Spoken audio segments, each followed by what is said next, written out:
नमस्कार मित्रांनो, स्वागत आहे तुमचं आपल्या युट्यूब चॅनलवरती. तर आज आपण बघणार आहोत चालू घडामोडी मार्च महिन्याच्या. त्याचं आपण ह्या 15 दिवसाच्या चालू घडामोडी आहेत, 1 मार्च ते 15 मार्च पर्यंतच्या. त्याचा आपण भागवन आज बघणार आहोत.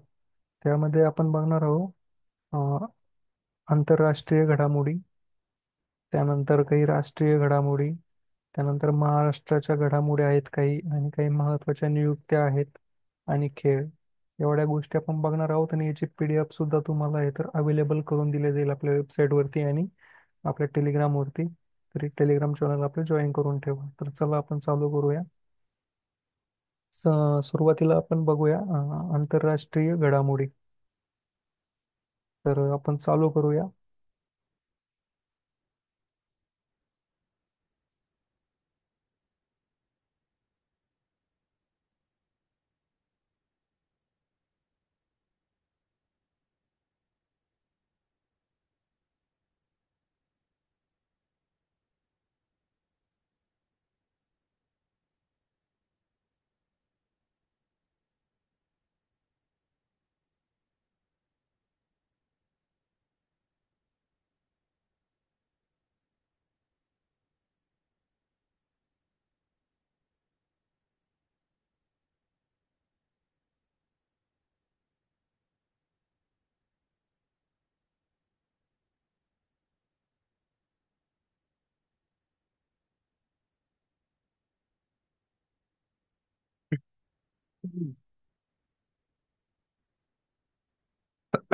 तर मित्रांनो, सुरू करण्याच्या अगोदर तुम्हाला मला हे सांगायचं की आपण ज्या चालू घडामोडी घेतल्या आणि आता जो आदिवासी विभागाची जी एक्झाम झाली, तर त्यामध्ये आपल्या चालू घडामोडीचे 2-3 क्वेश्चन विचारले गेले होते. त्यानंतर आपण ज्या काही PDF टाकल्यात आदिवासी विभागाबद्दल माहितीची व्हिडिओ पण आहे, तुम्ही बघू शकता. त्याच्यातलेही 4 ते 5 क्वेश्चन काही शिफ्टमध्ये विचारले गेले, तर त्याचाही भरपूर फायदा झाला, आणि मुलांनी मला रिप्लाय पण केले की सर भरपूर फायदा झालाय म्हणून. तर ते एकदा तुम्ही बघून घ्या. त्यानंतर आता आपण चालू करणार आहे आपल्या या घडामोडीला. आपली ही मंथली सिरीज आहे. याच्यामध्ये सगळ्यात पहिली आपली न्यूज आहे, तर ती आहे भारत आणि रशिया दरम्यान $248 दशलक्ष जो आहे तो करार झालेला आहे. तर हा करार अ, भारतीय रुपयामध्ये म्हणलं तर 2040 कोटी रुपयाचा हा करार आहे. आणि हा करार कोणी केलाय, तर भारतीय संरक्षण मंत्रालय आणि रशियन कंपनी आहे, रोसोबोरोनेक्स एक्सपोर्ट ही कंपनी आहे रशियाची. या दोन दलामध्ये जे काही आपलं मंत्रालय आहे, भारतीय संरक्षण मंत्रालय आणि रशियन कंपनी, याच्यामध्ये हा करार झालाय $248 दशलक्ष. तर करार करण्याचं उद्दिष्ट काय आहे, तर भारतीय लष्कराची जी T-72 लष्करी रणगाडा जो आहे, त्याच्यासाठी 1000 HP इंजन जे आहे, तर ते खरेदी करण्यासाठी हा करार झालेला आहे. हा करार कधी झालाय, तर 7 मार्च रोजी झालाय. आणि आपण जे सध्या जे इंजन वापरतोय, तर ते 780 HP क्षमताचं इंजन आहे.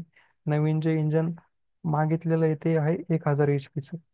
तर ही कंपनी काय करणार आहे, ही कंपनी ते इंजन चेन्नई येथे, ही जी कंपनी आहे आपली चेन्नईची आर्म्ड व्हेकल निगम लिमिटेड, या ठिकाणी ते इंजन जे आहे तर ते हस्तांतरण करणार आहे.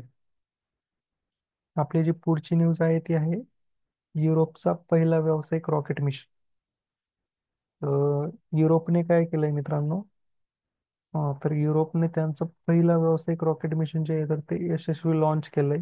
आणि त्या रॉकेटचं नाव काय आहे, तर एरियन 6 असं त्या रॉकेटचं नाव आहे. युरोपियन देशाने केलंय. आणि ही मोहीम कधी झाली, तर 6 मार्च 2025 रोजी ही मोहीम झाली. आणि गयाना या देशातून ही मोहीम झालेली आहे. आणि कोणता उपग्रह घेऊन गेली आहे, तर CSO-3 फ्रान्सचा लष्करी उपग्रह आहे तो घेऊन गेली. आणि ही युरोपची पहिलीच मोहीम, अ, एक व्यावसायिक मोहीम होती. त्यानंतर ह्या उपग्रहाचं काम काय आहे, तर पृथ्वीवरील तो फोटो काढतो आणि निरीक्षण करतो. हा फ्रेंच लष्करासाठी वापरला जातो उपग्रह CSO-3. त्यानंतर पुढची जी न्यूज आहे, तर ती आहे ग्लोबल टेररिझम इंडेक्स GTI 2025. तर हा जो इंडेक्स आहे मित्रांनो, हा कोणी जारी केलाय? तर institute for economics and peace या संस्थेने मार्च 2025 मध्ये हा अहवाल जो आहे तर तो प्रदर्शित केला. याच्यामध्ये 163 देशातील दहशतवाद्यांच्या प्रभावाचे विश्लेषण करण्यात आले. याच्यामध्ये भारताचा जो रँक आहे तर तो किती आहे? 14वा रँक आहे GTI 2025 मध्ये. त्यानंतर स्कोर किती आहे भारताचा? तर 6.4 आहे. आणि 2024 मध्ये हा स्कोर किती होता? 6.5 होता. तर 0.1 ने याच्यामध्ये काय झाली? सुधारणा झालेली आहे. त्यानंतर काही टॉप देश आहेत. तर त्यामध्ये पाकिस्तान जो आहे तर तो 2 नंबरला आहे, आणि पाकिस्तानचा स्कोर किती आहे? तर 8.3 एवढा आहे. आणि भारत जो आहे तर तो 14व्या नंबरवर आहे. त्यानंतर हा टॅरिफ कर. मित्रांनो, अमेरिकेनं आत्ताच एक घोषणा केली आहे. जे अमेरिकेचे राष्ट्रपती आहेत आपले ट्रम्प, त्यांनी घोषणा केली आहे की आता ते काय करणार आहे की जेवढी ते वस्तूची किंमत आहे तेवढाच टॅरिफ करते भारतावर म्हणजे लावणार आहे. तर हा जो टॅरिफ कर आहे हा सध्या न्यूजपेपरमध्ये आल्यामुळं याच्याबद्दल मी ही न्यूज घेतली आहे. तर टॅरिफ कर नेमकं काय आहे? टॅरिफ कर असा कर असतो की जो एका देशातून दुसऱ्या देशामध्ये माल इम्पोर्ट करताना किंवा एक्सपोर्ट करताना जो काही कर लावला जातो त्या वस्तूवर, त्याला आपण टॅरिफ कर म्हणतो. आणि याच्यामुळे काय होते तर त्या वस्तूची किंमत जी आहे तर ती वाढली जाते. आणि अमेरिकेने काय केले? 5 एप्रिल रोजी 5 एप्रिल 2025 पासून सर्व देशावर 10% बेसलाईन टॅरिफ लागू केलेले आहे. आणि भारतावर सध्या टॅरिफ किती आहे? तर 26% आहे. आणि काही वस्तूवर जे आहे तर ते 49% एवढं टॅरिफ कर अमेरिकेने लावलेला आहे. त्यानंतर मित्रांनो, पुढची जी न्यूज आहे आपली ती आहे नाईट फ्रँकने द वेल्थ रिपोर्ट 2025 प्रकाशित केला. तर हा फ्रँक द वेल्थ रिपोर्ट जो आहे, द वेल्थ रिपोर्ट हा कोणी प्रकाशित केलाय? तर नाईट फ्रँकने 5 मार्च 2025 रोजी प्रकाशित केलाय. रिपोर्टचे नाव काय आहे? The wealth report 2025. सादर करणार कोणी सादर केलाय? तर नाईट फ्रँकने सादर केलाय. त्यानंतर याच्यामध्ये या रिपोर्टमध्ये काय आहे मित्रांनो? तर देशामध्ये एकूण असे किती म्हणजे व्यक्ती आहेत किंवा लोक आहेत की ज्यांची सुमारे 8,000 कोटीपेक्षा पण त्यांची इन्कम आहे, असं तो रिपोर्ट आहे. त्याच्यामध्ये भारताचं स्थान किती आहे? तर 5,600 सॉरी 5,000ने जे आहे तर ते 2023 मध्ये 80,686 होतं. 2024 मध्ये 85,698 झाले. तर 5,000नी त्यामध्ये वाढ झाली आहे. म्हणजे 6% एवढी वाढ झालेली आहे. 2023-2024च्या तुलनेमध्ये 6% एवढी वाढ झालेली आहे. आणि भारत जो आहे तर तो 4थ्या क्रमांकावर आहे.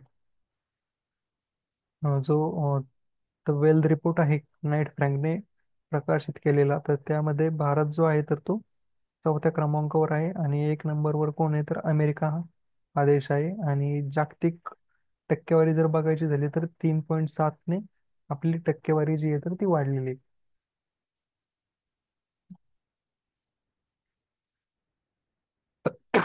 त्यानंतर पुढची जी न्यूज आहे तर ती आहे IQ एअर वायू गुणवत्ता अहवाल 2024. म्हणजे 2024चा जो अहवाल आहे तर तो 19 मार्च 2025 रोजी IQ एअरने हा रिपोर्ट प्रसिद्ध केलाय. हा रिपोर्ट काय आहे? तर जागतिक वायू गुणवत्ता अहवाल आहे 2024चा. याच्यामध्ये काय सांगितलं तर सर्वाधिक प्रदूषित शहरे आणि सर्वाधिक प्रदूषित देश सुद्धा. तर भारतामध्ये काय आहे मित्रांनो, जो बर्निहाट हे जे शहर आहे हे मेघालय आसाममध्ये आहे. बर्निहाट शहर हे तर हे जगातील सर्वात प्रदूषित शहर आहे. त्याच्यानंतर भारतामध्ये दिल्ली एक प्रदूषित शहर आहे, आणि लखनौ. पण हे जे बर्निहाट आहे हे देशामध्ये म्हणजे सॉरी जगामध्ये सर्वाधिक प्रदूषित शहर आहे बर्निहाट. आणि हे कुठं आहे? तर आपल्या मेघालय आसाममध्ये आहे. याचं प्रमाण पण दिलेलं आहे किती आहे मित्रांनो? तर याचं प्रमाण 128.2 एवढं आहे. त्याच्यानंतर सगळ्यात प्रदूषित देश कोणता आहे? तर चाड हा देश सगळ्यात प्रदूषित आहे. आणि भारत जो आहे तर भारत हा 5व्या स्थानावर आहे. भारत हा 5वा सर्वाधिक प्रदूषित देश आहे. इथं त्याबद्दल माहिती पण दिलेली आहे, तुम्ही रीड करून घेऊ शकता. त्यानंतर आपली पुढची जी न्यूज आहे तर ती आहे ऑस्कर 2025 जो पुरस्कार आहे तो पुरस्कार प्रकाशित झालेला आहे. आणि हा 2025चा जो पुरस्कार होता 57वा पुरस्कार होता.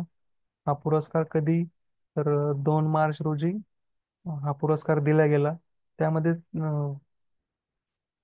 ऑस्करमध्ये तर काय म्हणतात त्याला, सर्वाधिक पुरस्कार कोणी जिंकले तर अॅनोरा ही एक मूवी आहे. ह्या मूवीला 5 ऑस्कर पुरस्कार या मूवीने जिंकले. त्यामध्ये बेस्ट ऍक्टर पुरस्कार हा ऍड्रियन ब्रोडी यांना मिळालाय. त्यानंतर बेस्ट ऍक्ट्रेस मायके मेडिसन यांना मिळालाय.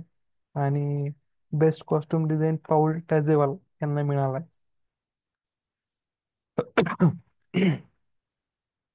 त्यानंतर खाजगी यानाचे चंद्रावर पाऊल.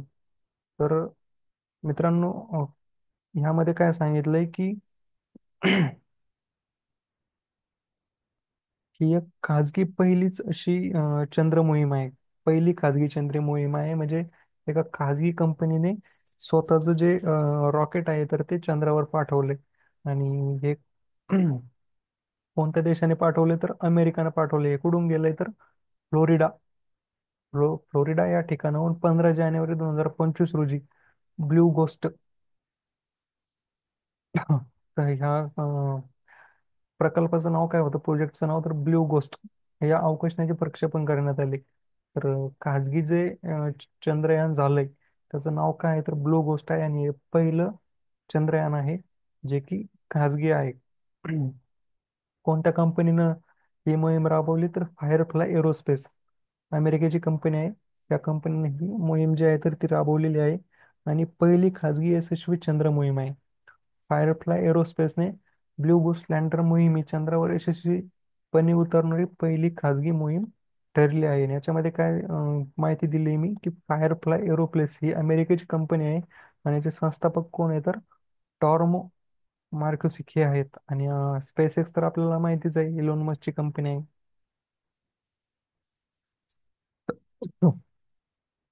त्यानंतर आपली पुढची न्यूज काय आहे, एअरटेल आणि जिओने स्टारलिंक सोबत करार केलाय. तर स्टारलिंक काय आहे, स्टारलिंक इलॉन मस्कची जी स्पेस एक्स कंपनी आहे त्याचा एक स्टारलिंक हा एक उपग्रह आहे. ठीक आहे. तर एअरटेल आणि जिओ यांनी स्टारलिंक सोबत करार केलाय, स्पेस एक्स ह्या कंपनी सोबत करार केलाय. तर तो करार काय आहे, आपण तोही बघूया. आणि हे जे दोन्ही करार आहे तर हे मार्च 2025 मध्येच झाले. तर एअरटेलने जो करार केलाय या कराराचं उद्दिष्ट काय आहे तर व्यावसायिक ग्राहकांसाठी भारतात उपग्रह आधारित इंटरनेट सेवा देणे. आणि जिओने जो करार केलाय तर सामान्य ग्राहकांसाठी स्टारलिंक उपकरण विक्री आणि सेवा देणे. कसा जिओचा करार आहे.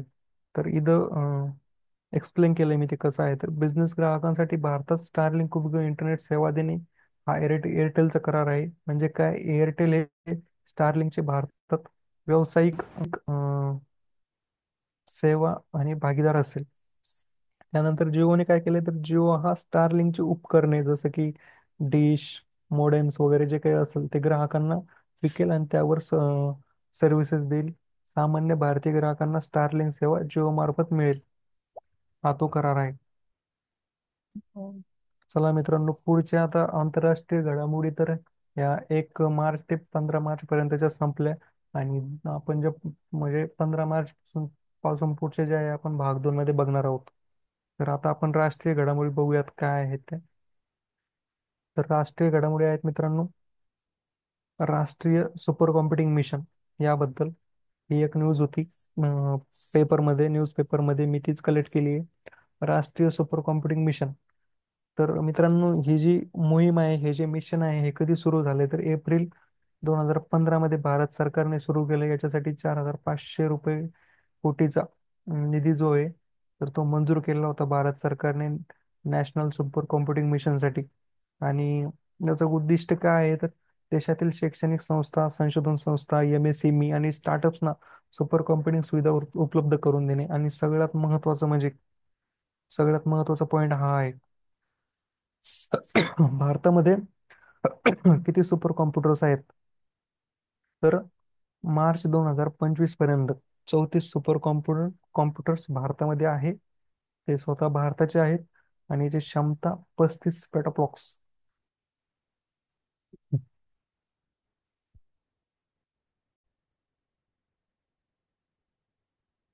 मित्रांनो, किती भारतामध्ये टोटल 34 सुपर कॉम्प्युटर्स आहेत. त्यानंतर महाराष्ट्रामध्ये किती आहेत मित्रांनो? 34 कॉम्प्युटर पैकी महाराष्ट्रामध्ये 11 सुपर कॉम्प्युटर्स आहेत. त्यामध्ये महत्वाची केंद्रे पुणे, मुंबई, नाशिक, नागपूर आणि जे आताचं संभाजीनगर. तर यामध्ये सुपर कॉम्प्युटर्स आहेत. त्यामध्ये पुण्यामध्ये सिडॅक येथे सुपर कॉम्प्युटर्स आहेत. त्यानंतर एरावट. एरावट हे AI सुपर कॉम्प्युटिंग आहे. याचं उद्घाटन कधी झालंय? 2023 मध्ये झाले. त्यानंतर याची क्षमता 13,170 टेरोफ्लॉक्स एवढी आहे एरावटची. आणि एरावट हे कुठं आहे? तर पुण्यामध्ये सिडॅक हे स्थित आहे. त्यानंतर पुढची आपली न्यूज आहे भारताचे स्वदेशी परमरुद्र. तर भारताकडे स्वतःचे 3 स्वदेशी परमरुद्र आहे, रुद्र आहेत. हे बघा, इथं आपण माहिती दिली कुठं कुठं आहे. तर स्वदेशी तंत्रज्ञानाचा अंतर्भाव असलेले 3 परमरुद्र सुपर कॉम्प्युटर तयार करण्यात आले असून ते पुणे, दिल्ली व कोलकाता येथे इन्स्टॉल करण्यात आले आहे. तर हे कुठं कुठं आहे? पुणे, दिल्ली व कोलकाता. आणि पुण्यामध्ये जे परमवृद्ध सुपर कॉम्प्युटर आहे त्याची क्षमता किती आहे? तर 2.8 पेटाफ्लॉप्स एवढी आहे. त्यानंतर ते कशासाठी यूज करताय आपण? तर हवामान अंदाजासाठी. त्यानंतर दिल्लीमध्ये जे सुपर कॉम्प्युटर आहे त्याची क्षमता किती आहे? तर 3.1 एवढी आहे. ते औषध संशोधनासाठी आपण यूज करतो. त्यानंतर कोलकात्यामध्ये आहे जे सुपर कॉम्प्युटर, तर ते AI मॉडेलिंगसाठी आपण यूज करतो. आणि हे जे आहे तर पूर्णपणे स्वदेशी आहे. ऊर्जा कुशल लिक्विड कूलिंग आहे. आत्मनिर्भर भारताची पुढची पायरी असं याला म्हणलं जाईल. त्याच्यानंतर GSI चा 175 फाउंडेशन डे जो आहे तर तो साजरा केलाय. जिओलॉजिकल सर्वे ऑफ इंडिया याने 175 फाउंडेशन डे आहे तर तो साजरा केलाय. तर तो कधी साजरा केलाय? 2 मार्च रोजी. तो जगभरात मेगा वॉकथॉन करून GSI ने फाउंडेशन डे साजरा केला. 4 मार्च रोजी कोलकात्यातील JSIच्या केंद्रीय मुख्यालयात फाउंडेशन डे कार्यक्रम जो आहे तर तो राबवला गेला. याचं मुख्यालय कुठे आहे मित्रांनो? तर कोलकाता इथं आहे. हा एक पॉइंट माहिती असू द्या. याचा याच्यानंतर काही महत्त्वाचे ठळक मुद्दे आपण बघूयात. तर कोल आणि खाण मंत्री श्री किशन रेड्डी यांनी या कार्यक्रमाचे उद्घाटन केले. त्यानंतर असित शहा, JSI चे महासंचालक आसित शहा हे आहेत.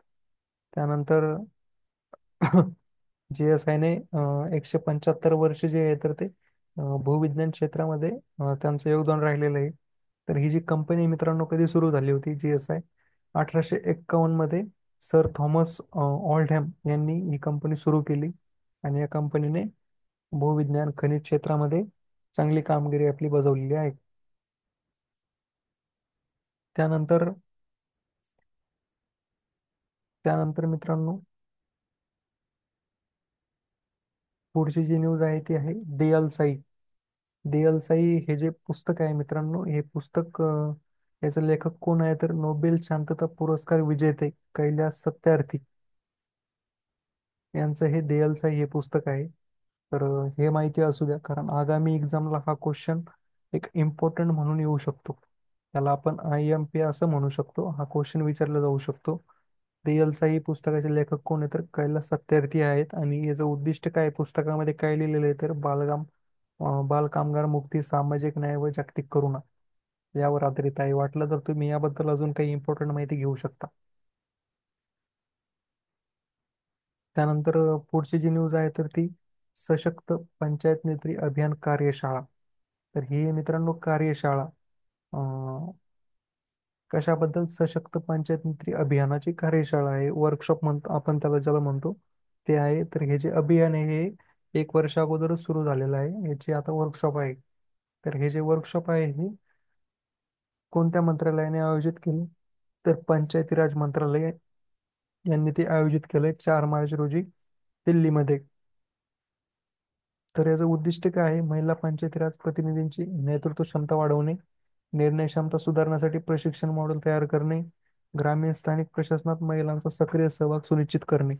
आणि त्यामध्ये विशिष्ट पाहुणे कोण कोण होते तर त्यांची यादी इथं दिलेली आहे. याच्यामधून आपल्याला गोष्टी म्हणजे काय घ्यायच्यात की केंद्रीय पंचायत राज मंत्री कोण आहे तर राजीव लल्लन सिंग, ज्याला सॉरी राजीव रंजन सिंग, ज्याला आपण लल्लन सिंग असं म्हणतो. त्यानंतर केंद्रीय महिला व बालविकास मंत्री कोण आहे तर श्रीमती अन्नपूर्णा देवी ह्या आहेत. तर यामध्ये सगळे जे काही पंचायत राज मंत्रालय आहे, याचं सचिव कोण आहे तर हे सगळं इथं दिलेलं आहे, ते तुम्ही एकदा बघून घ्या.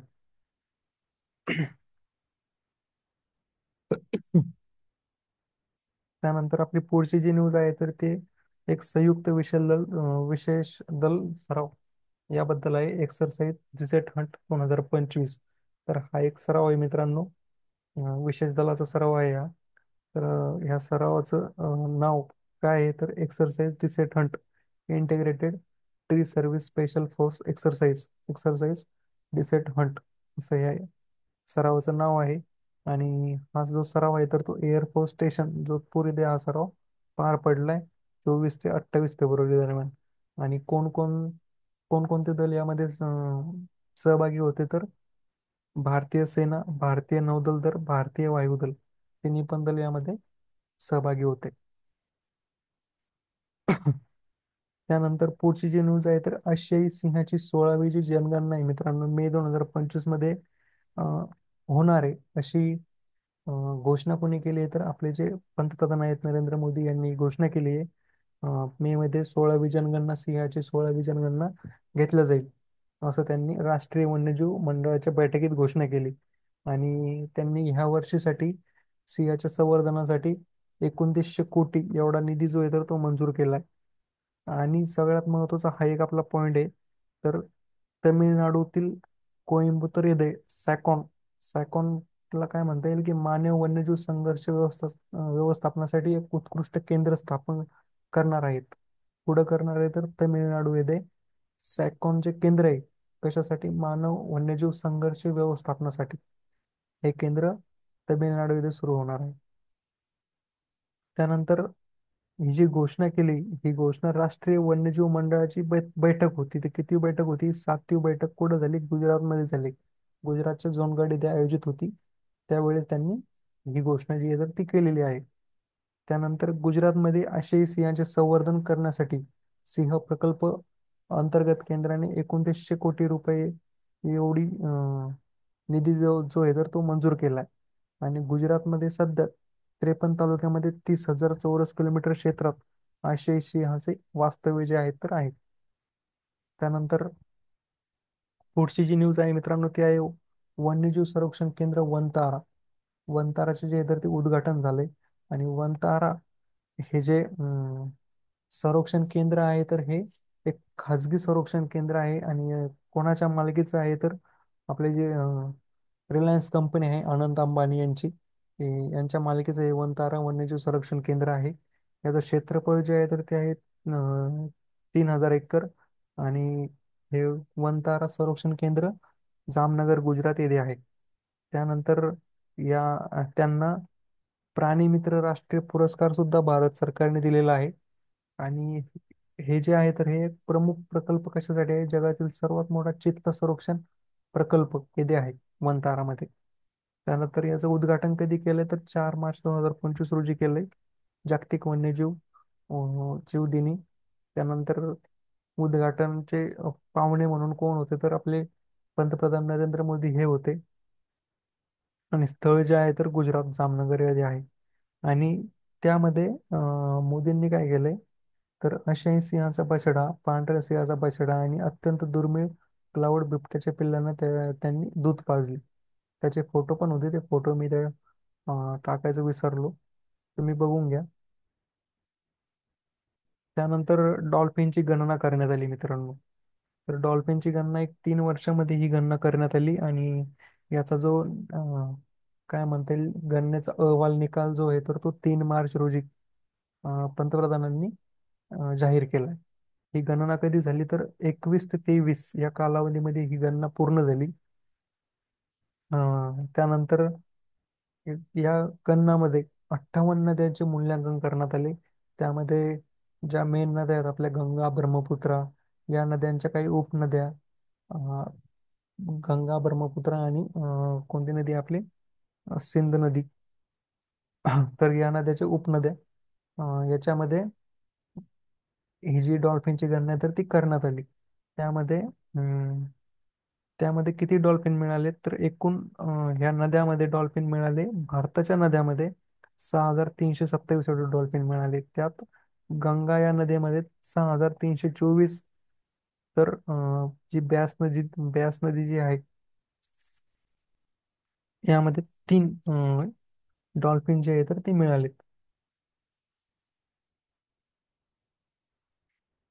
आणि या डॉल्फिनच्या संरक्षणासाठी काय केलंय तर भारत सरकारने 2 अभयारण्य स्थापन केले. एक गंगेच्या डॉल्फिनसाठी विक्रमशिला गंगे डॉल्फिन अभयारण्य आणि इंडस डॉल्फिनसाठी इंडस डॉल्फिन रिझर्व स्थापन केलेला आहे. आता पुढची जी न्यूज आहे तर ती महत्वाचीच न्यूज आहे.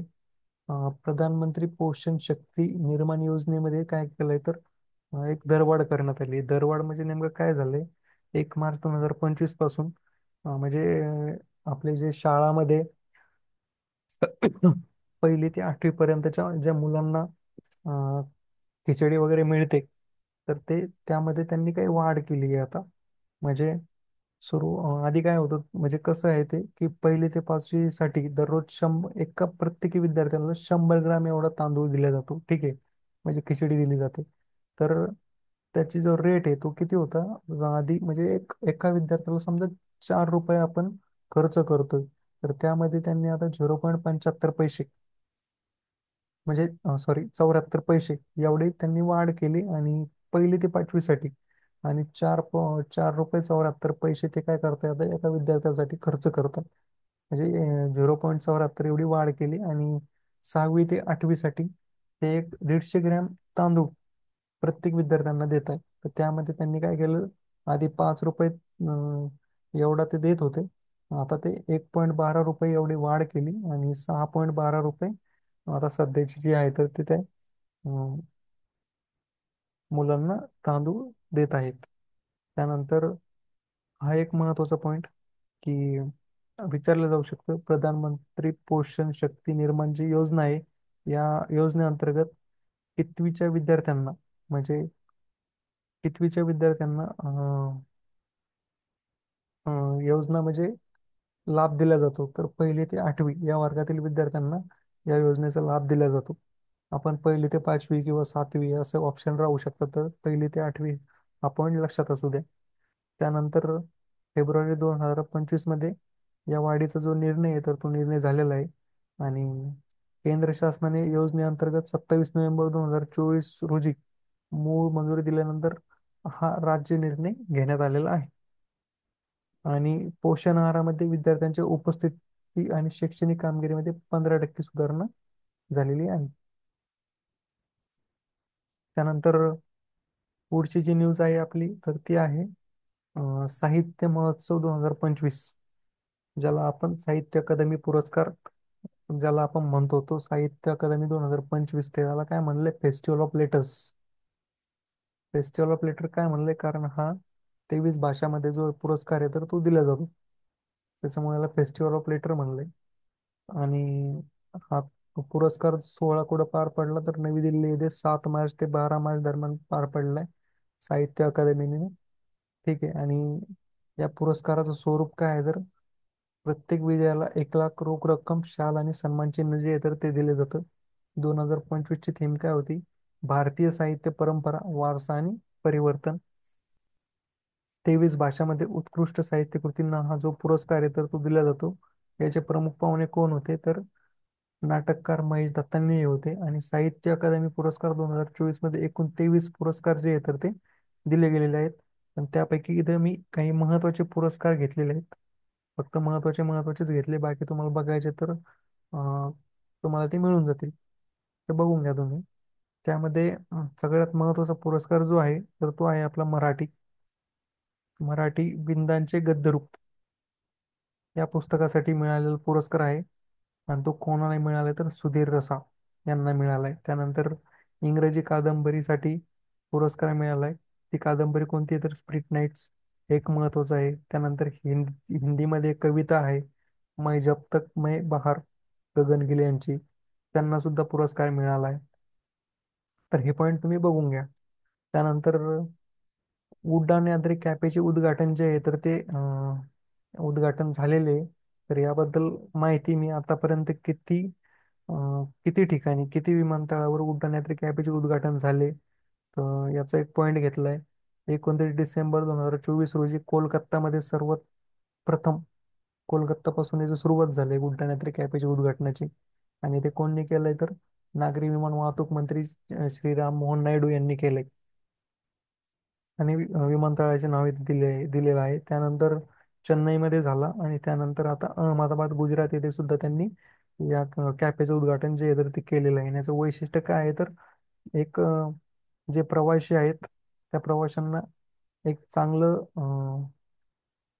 चांगलं जेवण, चांगले चहा वगैरे त्यांचं क्वालिटी वाढावी आणि जे अं, एक कमी दरामध्ये त्यांना त्या गोष्टी मिळाव्या याच्यासाठी हा उपक्रम जो आहे तर तो चालू केलेला आहे.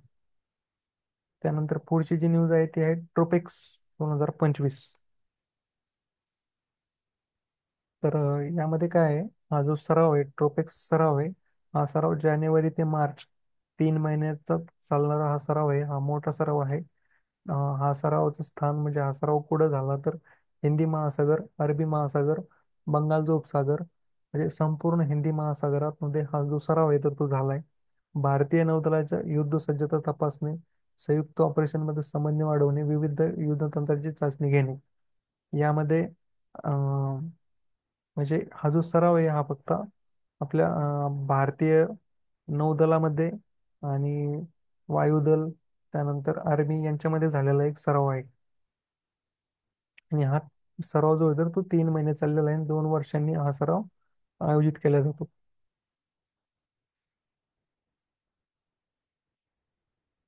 त्यानंतर एक्सरसाइज खंजर हे हे एक महत्वाचीच न्यूज आहे आपल्यासाठी. एक्सरसाइज खंजर जो आहे तर तो भारत आणि किर्गिस्तान या दोन देशामधला संयुक्त विशेष दलांचा सराव आहे. आणि ही या वर्षीची 12वी जी आहे तर ती आवृत्ती आहे. सराव 10 ते 23 मार्च दरम्यान किर्गिस्तानमध्ये टोकमुक शहरात आयोजित करण्यात आला. 10 ते 23 मार्च. आणि किर्गिस्तानमध्ये या वर्षीचा सराव जो आहे तर तो झालेला आहे. आणि भारतीय आणि किर्गिस्तान दल यामध्ये विशेष दलांचा सराव आहे हा. त्यानंतर सगळ्यात महत्वाचा आणि इम्पॉर्टंट पॉइंट आहे हा. एक पुस्तक जे आहे तर ते प्रकाशित केलंय.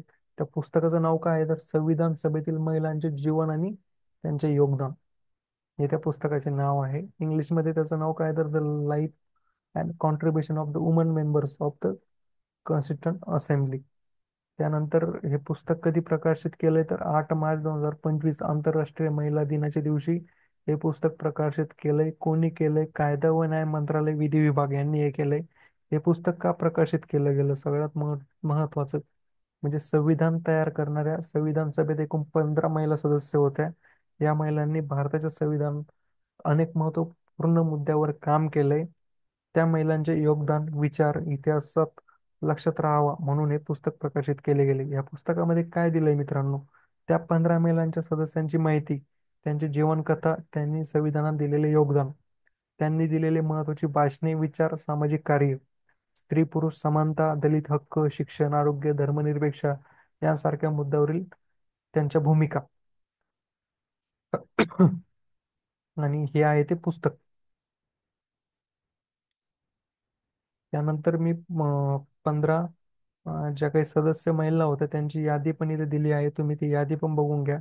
त्यांचे त्यांच्या भूमिका, योगदान, त्यांच्याबद्दल माहिती सगळ्या काही गोष्टी मी त्या इथं दिलेल्या आहे. जसं की आपण बघितलं अम्मू स्वामीनाथन या महिला हक्क स्वातंत्र्य लढ्यासाठी यांनी योगदान दिलं आणि महिला संघटनेच्या स्थापनेत त्यांनी पुढाकार घेतलाय. अशा सगळ्या गोष्टी इथे दिलेल्या आहेत. तर ह्या तुम्ही बघून घ्या, टोटल 15 महिलांची ही यादी आहे. तर आपण पुढची न्यूज बघूया. PM युवा 3.0 योजना. ही जी योजना आहे मित्रांनो, PM युवा 3.0, प्रधानमंत्री युवा लेखन मार्गदर्शन योजना, ही एक सरकारची योजना आहे जी तरुण लेखकांना लेखनाची मदत आणि मार्गदर्शन देण्यासाठी ही योजना सुरू केली आहे. तर ही योजना मार्च 2025 पासून सुरू करण्यात आली. आणि योजनेचं उद्दिष्ट काय आहे तर तरुण लेखकांना लेखन कौशल्य वाढवणे, त्यांना पुस्तक लेखन प्रकाशनासाठी मार्गदर्शन देणे, भारतीय साहित्य संस्कृती जगभर पोहोचणे.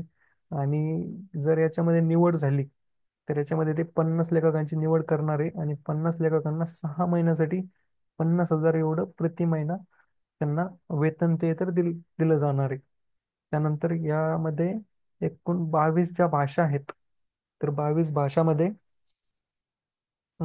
लेखन सादर लेखक जे येतात ते लेखन सादर करू शकतात. आणि ते जे लेखन सादर करतात तर ते कमीत कमी त्याच्यामध्ये 10,000 शब्द असावेत, असं त्यांचं कंडिशन आहे.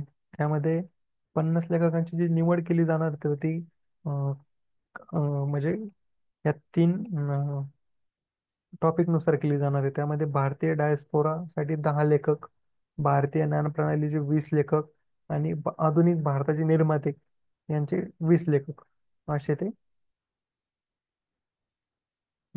निवड जी आहे तर ती केली जाणार आहे. निवड कोण करणार आहे तर NBT द्वारे निवड समिती स्थापन केल्या जाणार आहे. NBT काय आहे? नॅशनल बुक ट्रस्ट या संस्थेद्वारे निवड समिती स्थापन केली जाणार आहे. आणि या योजनेचे 3 मुख्य थीम आहेत: भारतीय डायस्पोराचा राष्ट्र निर्माणात सहभाग, भारतीय ज्ञानप्रणाली, आधुनिक भारताचे निर्माते, 1950 पासून तर आजपर्यंत. त्यानंतर पुढची जी योजना आहे तर ती आहे व्हाईट रिव्होल्युशन. व्हाईट रिव्होल्युशन योजना कशाच्या संदर्भात आहे मित्रांनो? ते दुग्ध क्रांतीच्या संदर्भात आहे असं म्हणता येईल. ही योजना 19 सप्टेंबर 2024 ला सुरू झाली आहे. आपले जे गृहमंत्री आहेत अमित शहा यांनी ही योजना सुरू केलेली आहे. आणि कोणत्या मंत्रालयासंदर्भात आहे तर सहकार मंत्रालय. दुधासंदर्भात आहे पण सहकार मंत्रालयाची योजना आहे. संपूर्ण उद्दिष्ट काय आहे तर दूध सहकारी संस्थांचे दूध संकलन 50% वाढवणे. आणि म्हणजे ग्रामीण भागातील हम्म, महिलांना दूध उद्योगामध्ये त्यांचं सक्षमीकरण करणे आणि महिलांसाठी रोजगार निर्मिती करणे, अशा काही गोष्टी यामध्ये केल्या जात आहे. त्यानंतर इथं ही यादी दिली आहे. यामध्ये भारतातील टॉप 5 दूध उत्पादक राज्य, यामध्ये भारताचा जो सॉरी महाराष्ट्राचा 5वा नंबर आहे. आणि यातील दूध उत्पादन वाटा किती आहे महाराष्ट्राचा तर 6.71% एवढा आहे. 1 नंबरला उत्तर प्रदेश आहे, त्याचा वाटा जो आहे तो उत्तर प्रदेशचा 16.21% एवढा आहे. त्यानंतर पुढची जी न्यूज आहे पुढची न्यूज आहे आपली फॉरेन अँड म्हणजे भारताने बाहेरच्या देशाचे किंवा खाजगी म्हणजे दुसऱ्यांचे, भारतीयच पण खाजगी जसं की अडाणी अंबानी यांचे उपग्रह जे आहे तर ते लॉन्च केले. ठीक आहे. तर जानेवारी 2015 पासून ते डिसेंबर 2024 पर्यंत या 10 वर्षामध्ये भारताने एकूण 395 एवढे उपग्रह लॉन्च केले. त्यामध्ये 393 हे परदेशी दुसऱ्या देशाचे उपग्रह आणि 3 जे आहे तर ते भारताचे खाजगी उपग्रह म्हणजे दुसऱ्यांचे उपग्रह जे आहेत तर ते भारताने लॉन्च केले. भारताने 2014 नंतर 34 देशांचे उपग्रह जे आहेत तर ते लॉन्च केलेले आहेत. अशी माहिती कोणी दिली तर डॉक्टर जितेंद्र सिंग यांनी ती दिलेली आहे. आणि जितेंद्र सिंग कोण आहेत तर केंद्रीय विज्ञान व तंत्रज्ञान मंत्री आहेत. यांनी ही माहिती लोकसभेमध्ये दिली आहे. ठीक आहे. यामध्ये अमेरिकाचे 232 उपग्रह जे आहेत तर ते भारताने लॉन्च केले.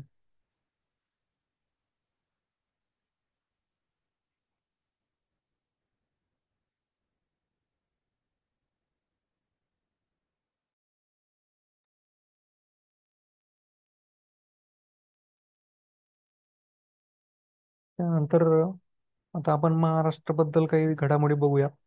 तर महाराष्ट्राची जी घडामोडी आहे मित्रांनो, त्यामध्ये आपण बघतोय सीईटी अटल उपक्रम जो आहे तर तो महाराष्ट्राच्या सरकारने चालू केलाय. महाराष्ट्राच्या सरकारने सीईटी अटल हा उपक्रम चालू केलाय. तर आपण याच्याबद्दल माहिती बघूया. त्या अगोदर आपण बघूया अटल. अटलचा फुल फॉर्म काय आहे तर एमिंग टू द ॲक्सेलरेट लर्निंग. ही हा जो उपक्रम कधी चालू केलाय, 16 जानेवारी पासून हा उपक्रम चालू केलाय 2025. 16 जानेवारी 2025. आणि कोणी चालू केलाय तर महाराष्ट्र राज्य उच्च तंत्र शिक्षण मंत्री चंद्रकांत पाटील यांनी हा उपक्रम सुरू केलाय मुंबई येथून.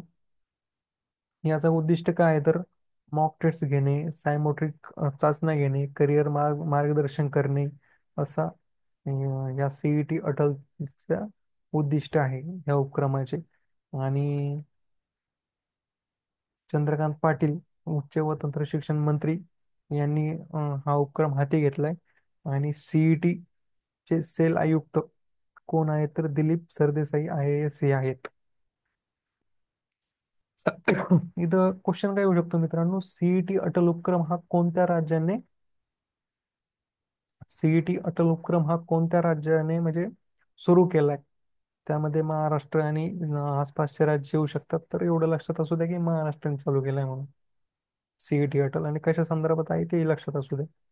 त्यानंतर विधान परिषदेच्या 5 जागांसाठी जे आहे तर पोटनिवडणुका घेण्यात आल्या. आणि ही निवडणूक कधी झाली तर 27 मार्च 2025 रोजी ही निवडणूक झाली आहे. आणि 5 जागेवर निवडणूक झाली आहे. त्यानंतर ते 5 जागा पण दिल्या मुंबई, पुणे, नाशिक, सांगली आणि धुळे.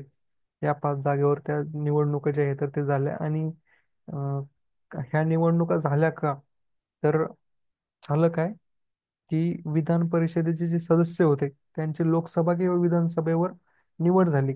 त्याच्यामुळं काय झालंय की ऑटोमॅटिकच आपोआपच त्यांचं विधान परिषदेचे जे सदस्यत्व होतं ते रद्द झालं. आणि हे कोणत्या कलमनुसार रद्द होतं तर कलम 88 या अंतर्गत ते रद्द होऊन जातं. आणि मग त्यांच्या जागेवर जे आहे तर ते पोटनिवडणूक जी आहे ती घेतली जाते. स्वतंत्र पोटनिवडणूक जी आहे तर ती घेतली जाते.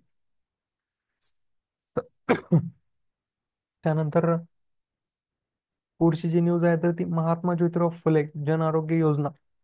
अह, ही महाराष्ट्राची योजना आहे. 2018 मध्ये जे तत्कालीन मुख्यमंत्री होते आपले, सध्या पण आहे डॉक्टर देवेंद्र फडणवीस यांनी ही योजना चालू केलेली आहे. ही योजना सुरू कधी झाली? 1 जून 2018 मध्ये. आणि सगळ्यात महत्वाचं म्हणजे या योजनेमार्फत लाभ काय होतो तर 5 लाखापर्यंत कुटुंबासोबत एकूण 5 लाखापर्यंत वर्षाला मोफत आरोग्य सेवा जी आहे तर ती दिली जाते. आणि चालू वर्षाच्या आर्थिक वर्षासाठी निधी किती मिळाले तर 1,657 कोटी 15 लाख रुपये एवढा निधी जो आहे तो मिळालेला आहे ह्या योजनेसाठी. त्यानंतर 21वी पशुधन गणना जी आहे तर ती गणना जी आहे तर ती आता पार पडली आहे. ती गणना 25 ऑक्टोबर 2024 ते 28 फेब्रुवारी 2025 दरम्यान ती गणना पार पडली आहे. आणि त्याचा अहवाल, त्याचा निकाल अजून जारी केलेला नाहीये. तर तो निकाल अजून जारी करणार आहे. ती गणना राज्यातील 51,000हून अधिक गावामध्ये पारंपरिक पद्धतीने स्मार्टफोन ॲपच्या माध्यमातून पार पडली. आणि सगळ्यात प्रथम ही गणना लातूर या जिल्ह्याने कंप्लीट केली. जर पहिला जिल्हा कोणता ठरलाय तर तो लातूर जिल्हा ठरलाय की त्यांनी यशस्वीरित्या ही गणना पार केली, पशुधन गणना. यामध्ये महाराष्ट्र जो आहे तर ते दर 5 वर्षांनी ही गणना करते. 2019 मध्ये ही गणना झाली होती. त्यामध्ये संख्या तुम्ही बघू शकता. 2019 ची 20वी पशुधन गणना होती. त्यामध्ये 19.50 दशलक्ष एवढं पशुधन.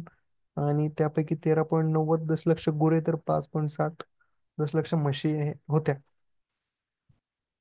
आणि 2019च्या पशुगणनेनुसार महाराष्ट्र राज्य अखिल भारतीय पातळीवर सुमारे 3.31 कोटी पशुधनासह 7व्या क्रमांकावर महाराष्ट्र राज्य होतं आपलं. त्यानंतर जे आपले उपमुख्यमंत्री आहेत आणि वित्त मंत्री आहेत अजित पवार यांनी महाराष्ट्राचा आर्थिक पाहणी अहवाल 2024-25 जो आहे तर तो सादर केलाय. कधी केलाय? 7 मार्च रोजी केलाय विधानसभेमध्ये. तर यामध्ये त्यांनी काय सांगितलंय हम्म. यामध्ये त्यांनी सांगितलंय महत्वाचं काय आहे इथं, तर प्रति व्यक्ती उत्पन्न किती वाढ झाली, प्रति व्यक्ती उत्पन्नामध्ये किती वाढ झाली, तर 2023-24 मध्ये प्रति व्यक्ती उत्पन्न किती होतं, 2,78,681 एवढं होतं. आणि ते आता वाढून किती झालंय, तर 3,09,340 2024-25 मध्ये एवढं झालंय. आणि त्यामुळं भारताचा जो क्रमांक आहे, म्हणजे सॉरी महाराष्ट्राचा जो क्रमांक आहे, तर तो भारताच्या लेवलला 4था क्रमांक राहिलेला आहे आता आपला. आणि हे बघा इथं पण दिलेलं आहे, प्रति व्यक्ती उत्पन्न 2023-24 मध्ये 2,78,000 एवढं होतं. ते वाढून 3,09,000 झालेलं आहे 2024-25 मध्ये, म्हणजे 11% जे आहे तर ते यामध्ये बदल झालेला आहे. आणि बाकीचे पण तुम्ही बघून घेऊ शकता, उद्योग क्षेत्रामध्ये किती बदल झाला आहे, कमी काय झालंय, जास्त काय झालंय, ते तुम्ही बघून घ्या. त्यानंतर आता आपण काही बघणार आहोत महत्वाच्या नियुक्त्या.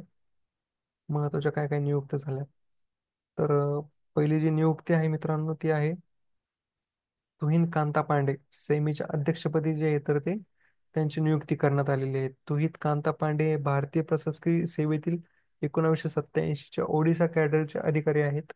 ते भारतीय प्रतिभूती आणि विधिपती मंडळ जे सेबी आहे आपलं, याचे 11वे अध्यक्ष म्हणून 2025 मध्ये त्यांची नियुक्ती झाली. ठीक आहे. तर सेबीचे ते आता वर्तमान अध्यक्ष आहेत फेब्रुवारी 2025 पासून, 11वे. त्यानंतर भारत सरकारचे वित्त सचिव सुद्धा ते राहिलेले आहेत जुलै 2024 ते डिसेंबर 2024 पर्यंत. त्यानंतर सध्या ते राजस्व सचिव आहेत भारत सरकारचे जानेवारी 2025 पासून. आणि त्यांनी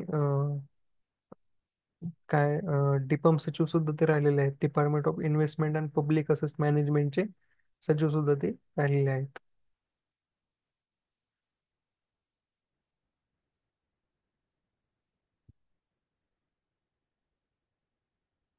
त्यानंतर आपली पुढची जी न्यूज आहे तर डॉक्टर मयंक शर्मा यांच्याबद्दल न्यूज आहे. डॉक्टर मयंक शर्मा यांची CGDA पदी नियुक्ती झालेली आहे. तर डॉक्टर मयंक शर्मा 1 मार्च 2025 रोजी controller general of defence accounts म्हणून यांनी कार्यभार जो आहे तर तो स्वीकारला आहे. भारतीय संरक्षण लेखा सेवा 1989 बॅचचे अधिकारी आहेत ते. आणि त्यांनी आता CGDA पदी ते त्यांची नियुक्ती जी आहे तर ती करण्यात आलेली आहे. हा एक महत्वाचा पॉईंट लक्षात असू द्या. त्यानंतर हे आहेत आपले श्री अजय भाडू यांची government e market place government e market प्लेसचे मुख्य कार्यकारी अधिकारी म्हणून यांची नियुक्ती करण्यात आली आहे 3 मार्च 2025 पासून. Government e market place. आणि त्यासोबतच ते वाणिज्य विभागातील अतिरिक्त सचिव सुद्धा आहेत. 1999 बॅचचे गुजरातचे कॅडरचे अधिकारी ते आहेत. त्यांनी पूर्वी काही पद भूषवलेली आहेत. भारताचे माजी राष्ट्रपती रामनाथ कोविंद यांचे संयुक्त सचिव, निवडणूक आयोगाचे उपनिवडणूक आयुक्त ते राहिलेले आहेत. गुजरात मेरीटाईम बोर्डाचे CEO ते राहिलेले आहेत. आणि राजकोट व वडोदरा महानगरपालिकेचे आयुक्त राहिलेले आहेत. आणि GEM चे महत्व, सध्या जे GEM चे मुख्य कार्यकारी अधिकारी आहेत तर त्याबद्दल पण माहिती इथे दिलेली आहे, तुम्ही बघून घ्या.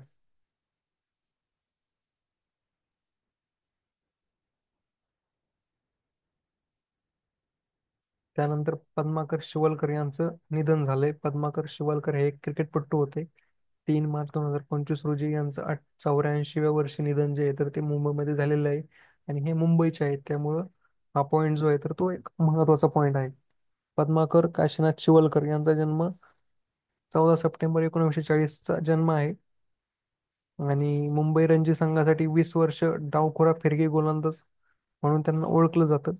रणजी ट्रॉफीसाठी खेळलेले आहे हे. आणि यांना भारतीय संघात खेळण्याची संधी जी आहे तर ती मिळालेली नाही. आणि यांना 2017 मध्ये BCCI ने CK नायडू जीवन गौरव पुरस्कार सुद्धा प्रदान केलेला आहे.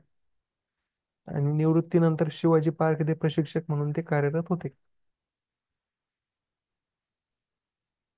त्यानंतर आपण काही खेळासंदर्भात माहिती बघूया आता.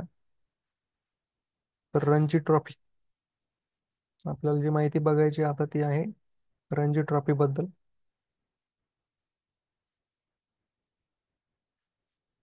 तर रणजी ट्रॉफीचं हे जे सत्र होतं 90व सत्र होतं. आणि 1 डिसेंबर 2024 रोजी हा खेळ सुरू झाला आणि 2 मार्च 2025 मध्ये यांचं फायनल झालं.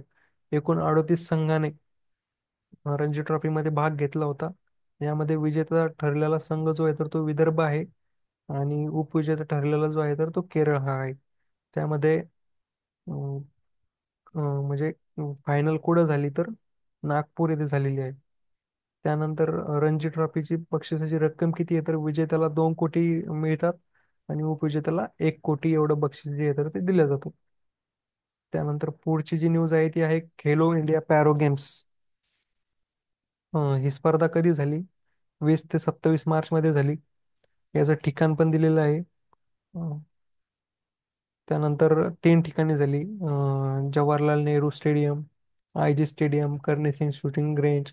ही जी आवृत्ती होती तर ही दुसरी आवृत्ती होती. आणि याचं जे चिन्ह आहे तर ते आहे उज्ज्वलला एक चिमणी. आणि विजेता कोण ठरलाय तर हरियाणा 104 पदके मिळून. उपविजेता जो आहे तो तामिळनाडू आहे. आणि पारितोषिक रक्कम काय आहे तर काही विजेत्यांना 1.5 लाखाहून रोख रक्कम जी तर ती मिळालेली आहे. आणि मागील जी आवृत्ती आहे पहिली आवृत्ती 2023 मध्ये जी आहे तर ती झालेली आहे. विजेता हरियाणा आहे आणि महाराष्ट्र जो आहे तर तो 5व्या नंबरला आहे. त्यानंतर हा एक महत्वाचा पॉईंट आहे. विष्णू सरवणन जागतिक क्रमवारीत 13व्या स्थानावर हे राहिलेले आहेत. आणि हे कोण आहेत तर एक भारतीय नौकानयनपट्टू आहेत. विष्णू सरवणन यांनी 2024 मध्ये इतिहास रचत जागतिक क्रमवारीत 13वा क्रमांक जो आहे तर तो पटकावलेला आहे. विष्णू सरवणन यांनी ILCA 7 प्रकारात जागतिक 13वा क्रमांक रँक जो आहे तर तो मिळवला. ही रँकिंग ILCA वर्ल्ड सायकल नुसार मिळते. ही भारतीय नौकानयनातील सर्वोच्च रँक आहे. 2024 मध्ये यांना स्पेनमधील युरोप कप मध्ये सुवर्ण पदक त्यांनी पटकावलंय. त्यांनी स्पर्धेत 10 पैकी 6 शर्यती जिंकल्यात. पॅरिस ऑलिम्पिक 2024 मध्ये सुद्धा त्यांनी 26वे स्थान मिळवून भारतीय पॅरिस ऑलिम्पिक साठी कोटा मिळवलाय. आणि सलग 2 ऑलिम्पिकसाठी ते पात्र ठरणारे पहिले भारतीय नौकानयनपटू आहेत. विष्णू सरवण हे कुडलचे आहेत तर तमिळनाडू येथीलचे आहेत. त्यानंतर हा एक सगळ्यात महत्त्वाचा पॉईंट आहे आशियाई महिला कबड्डी अजिंक्यपद 2025. हा महत्त्वाचा पॉईंट काय आहे तर ही स्पर्धा 8 वर्षानंतर पार पडलेली आहे. आणि स्पर्धेचे नाव काय आहे? ही 6वी आवृत्ती आहे आशियाई महिला कबड्डी अजिंक्यपद. 6 ते 8 मार्च दरम्यान हा खेळ जो आहे कबड्डी तो खेळला गेला. इराण येथे झालाय. यामध्ये कोणी आयोजन केलं तर आशियाई कबड्डी महासंघ. आणि टोटल 6 संघाने यामध्ये सहभाग घेतला होता. आणि 8 वर्षानंतर म्हणजे याच्या अगोदरची जी स्पर्धा झाली 2017 मध्ये तर डायरेक्टली 2025 मध्ये. आणि ह्यावेळेचं जे विजेतेपद आहे तर ते विजेता कोण असणार? कोण आहे तर भारत महिला संघ. भारताने भारताचं हे 5वं विजेतेपद आहे. आणि उपविजेता कोण ठरले तर इराण. अंतिम अंतिम निकाल काय आहे? भारताने 32 रन जे आहे ते भारताला मिळाले आणि इराणला 25 मिळाले. आणि याचं बक्षीस रक्कम जे आहे मित्रांनो तर ही भारताकडली बक्षीस रक्कम आहे. यांनी आशियाई महिला महासंघाने जे बक्षीस रक्कम दिले ते मी इथं घेतलं नाहीये. तो एक पॉइंट राहिला घ्यायचा तर तो तुम्ही बघून घ्या. त्यानंतर भारताने 5 वेळेस जे आहे तर ते विजेतेपद जिंकलंय. 2005, 7, 8, 12, 14. 2017ला इराणने हे विजेतेपद जिंकलं होतं. आणि आता 2025 मध्ये भारताने परत विजेतेपद जिंकलंय. त्यानंतर ICC champion trophy, ICC championship trophy याबद्दल तर सगळ्यांना माहितीच आहे. 19 फेब्रुवारी 9 मार्च पर्यंत हा खेळ झालाय. पाकिस्तान दुबईमध्ये झालाय. विजेता भारत आहे. भारताने अंतिम सामन्यात न्यूझीलंडवर 4 गडी राखून विजय मिळवला. हेही सगळ्यांना माहिती आहे. भारताने स्पर्धेतील सर्व सामने जिंकून अपराजित विजेतेपद पटकावले. उपविजेता न्यूझीलंड आहे. सगळ्यात महत्त्वाचा पॉईंट हा आहे. भारताला भारत विजेता झाला आणि $2.24 दशलक्ष एवढं बक्षीस दे तर ते ICC ने भारताला दिलंय. आणि न्यूझीलंडला मिळालंय $1.12 दशलक्ष. तर मित्रांनो एवढ्याच होत्या भाग 1 मधल्या न्यूज. भाग 2च्या ज्या न्यूज आहे तर त्या मी उद्या त्याचा व्हिडिओ बनवून त्याचा व्हिडिओ अपलोड करेल, आणि याची PDF जी आहे तर मित्रांनो, तुम्हाला याची PDF आपल्या ह्या वेबसाईटवर तुम्हाला याची PDF जी आहे तर ती मिळून जाईल. तर ह्या वेबसाईटवर तुम्ही व्हिजिट करा, तुम्हाला नक्कीच PDF मिळेल. आणि व्हिडिओबद्दल सांगा, तुम्हाला व्हिडिओ कसा वाटला, नोट्सचा तुम्हाला फायदा होतो की नाही तेही सांगा. त्यानंतर आपलं टेलिग्राम चॅनल जॉईन करून ठेवा, त्यावर आपण आगामी परीक्षेत जे काही क्वेश्चन विचारले जातात शिफ्टमध्ये त्याचे आपण डिटेल्स एक्सप्लेनेशन घेत असतो. त्याबद्दल आपण माहिती टेलिग्राम ग्रुपवर जे आहे तर ते देत असतो. आणि PDFs तुम्हाला या लिंकवर मिळत जातील. ठीक आहे मित्रांनो, थँक्यू, धन्यवाद.